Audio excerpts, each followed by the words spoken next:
I'm David here in sunny Seattle, Washington, with the love of my life, my beautiful grand piano behind me, and I don't know if you can see it, but a bust of Franz Schubert sitting on the piano there too.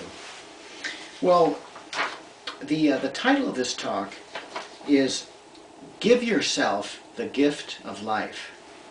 And now you already have the gift of life. It's been given to you by billions of years of evolving life, and before that, you know, the fiery planet Earth, the sun that it came from, and who knows how long this life and all the different forms it's taken. But you've already been given a gift of life. You've been given the gift of life by your parents, but I'm going to ask you to just be a little bit even more generous with yourself, and to give yourself the gift of adding 10 years to your life. That's the key message of this talk. I'm going to ask you to consider giving 10 more years to your life. Now, the average lifespan in America is 80 years old. So if you were to reach 80 years old, and that might be all that you might expect, then give yourself 10 more years and expect to go to 90 years. Then learn everything you have to learn in order to get there. If you expect you're already going to go to 90, then make it 100 years.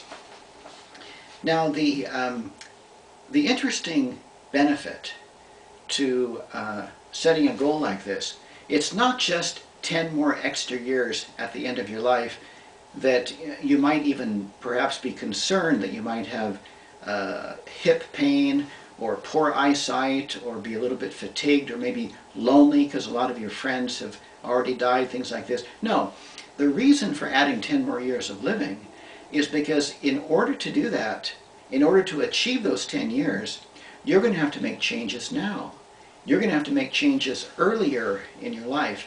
And the changes that you make in order to have those 10 extra years are changes that are going to improve the quality of all of your years.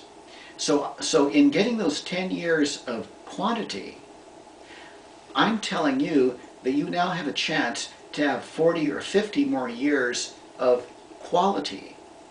You see, if you're maybe 40 years old and you're listening to this video right now, and you're going to make it a goal to go from 80 to 90, well, you're going to have to make changes, and the discipline, the learning, and the insights in making these changes and in managing these changes all life long are going to be such that the years between right now, age 40, and even 80, 40 years are going to be far better years, probably much less illness, more vitality, more energy, more time, and a better attitude perhaps from which to be of service to other people. There is a four-step system here that kind of underlies how to set and achieve a goal like adding 10 years to your life. And the four-step system goes like this. 1, select a goal. 2, discover the changes that you need to make for yourself in order to get to this goal. Remember, in order to change conditions, we sometimes have to change ourselves. And including discover the skills and disciplines you're going to have to learn in order to do this. 3, start making these changes now. Start learning these skills now. And then 4, manage these changes, manage your growth by having some type of a support structure that helps guide you through it. People that can help you, keeping track of what you're doing, keep records of what you're doing. Now, I'm going to give you permission to be a little bit unrealistic in all of your goals. And again, the reason is because when I suggest to a person to have an unrealistically large goal, the purpose for selecting large goals, the way I teach goals, is not necessarily that you make the goal. It's in order that you set your sights, you set your life in a particular direction, in a direction towards something great, something inspirational, and something wonderful for yourself. And in your setting yourself in this direction, it's all the richness that you're going to find the good quality of life you're going to have because you set forth in this direction. Whether you, it's like the 10 years of life, whether you actually want these 10 years or not, or get them or not, the idea is, like I say, if you're 40 years old now, from age 40 to 80 are going to be far, far better, very probably, than if you didn't set that goal to try to get the 10 more years. So, you know, I have a friend who once told me that he didn't want to live long. He was 25 years old, he smoked, he drank, he ate to excess, he was 30 or 40 pounds overweight. He said he loved life, he lived in the fast lane, didn't get much sleep, etc., etc. And he told me that I was kind of foolish, and this was back when I was 25. And he told me I was kind of foolish for wanting to live a long life, better to live it right now. However, when I observed all of his habits that seemed to be very excessive, a lot of times he didn't look too happy. In fact, when he said he was living life in the now, I almost suspected that a lot of these behavior habits he had in terms of eating to excess, drinking and smoking, and moving so fast in everything he did, it appeared to me maybe he was just avoiding or escaping some type of maybe past unresolved issue or trauma from long, long ago. So even though he told me he wanted to live in the now, and it appeared to me that he was actually being ruled by something in the past as every day went. So, so don't let anybody talk you out of getting these 10 extra years. I heard once somebody tell me that when they die, they want to be all used up. You know, they don't want to have anything left over. And they even showed me a book about the financial condition about when they die. And look, this is a book called Die Broke. And it means spend all your money. Don't leave any to anybody else. Don't give money to charities. You use it all for yourself, or something like this. And this apparently was a popular book. Well, the idea is that I say that you shouldn't be all used up when you die. Manage and pace yourself all through your life. You need not sacrifice any pleasures of living just because you're extending your life. So I'm just going to do a review of these 10 points. You pick a goal. You discover the changes and skills you need to acquire. You start making these changes now, and then you manage these changes. Well, in this goal of getting to be having 10 extra years to your life, one idea in terms of identifying the changes you need to make or some of the skills you need to develop, study people who live long. You can read articles on the internet. You can visit with your physician. You can get even an additional physician. You can use somebody who's a specialist in longevity as well. And you can ask them, based on your unique specific condition, what advice they might give you in terms of your wanting to live longer.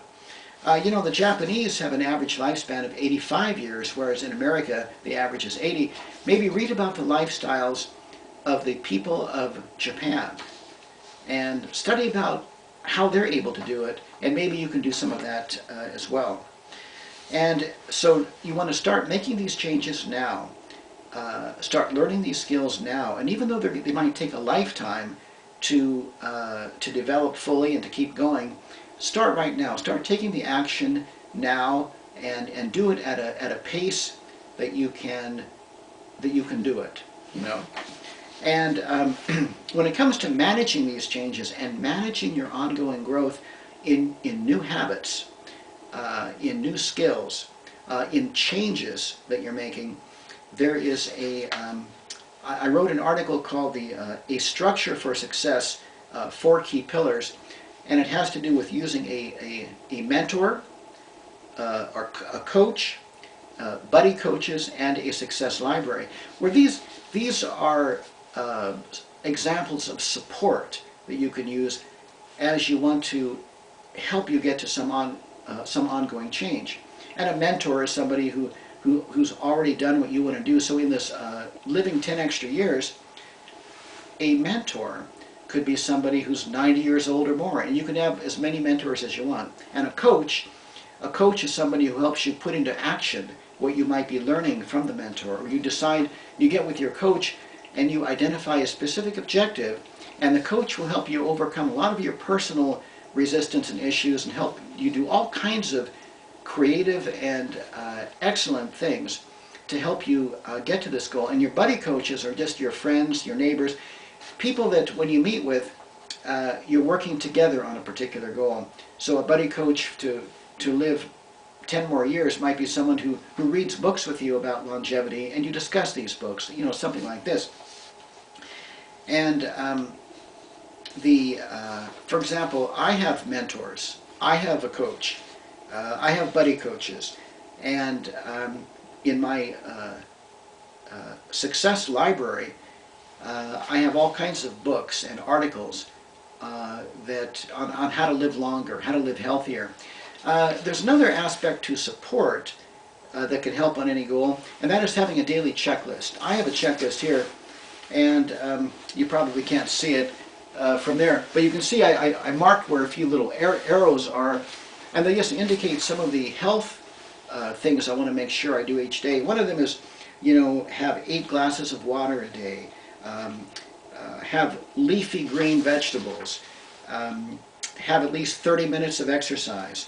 I even have some organizational types of steps, like make sure I have my 8 glasses of water, like bottled water, all ready to go for the next day, so that there's not going to be any doubt I'll have it there.